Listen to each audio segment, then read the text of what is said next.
விழுப்புரம் மாவட்டம் வானூர் அருகே கல்குவாரியிலிருந்து பல துண்டுகளாக மீட்கப்பட்ட ஆண் சடலத்தால் பரபரப்பு ஏற்பட்டது.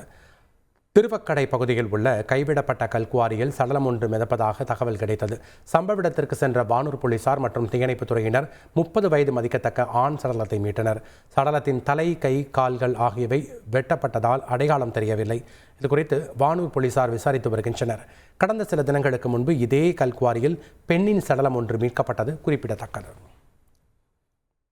குமரி மாவட்டம் மலையோர கிராமமான ஆறுகாணி அருகே செண்பகத்தரிசு பகுதியில் பூட்டிய வீட்டுக்குள் மர்மமான முறையில் சசிகுமார் என்பவர் உயிரிழந்து கிடந்துள்ளார். பால் வடிக்கும் தொழிலாளியான சசிகுமாருக்கு திருமணம் ஆகாத நிலையில் தனிமையில் வசித்து வந்துள்ளார்.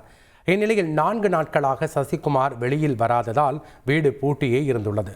இந்த நிலையில் சசிகுமார் வீட்டில் துர்நாற்றம் வீசவே அக்கம் பக்கத்தினர் அளித்த தகவலின் பேரில் போலீசார் வந்து பார்த்தபோது அதிர்ச்சி அடைந்தனர். உடலில் ஆடை எதுவும் இன்றி புழு அரித்த நிலையில் சசிகுமார் சடலமாக கிடந்துள்ளார். உடலை கைப்பற்றிய போலீசார் இது கொலையா தற்கொலையா என்ற கோணத்தில் விசாரணை நடத்தி வருகின்றனர். செய்திகளை உடனுக்குடன் தெரிந்து கொள்ள உடனே சப்ஸ்கிரைப் பண்ணுங்க.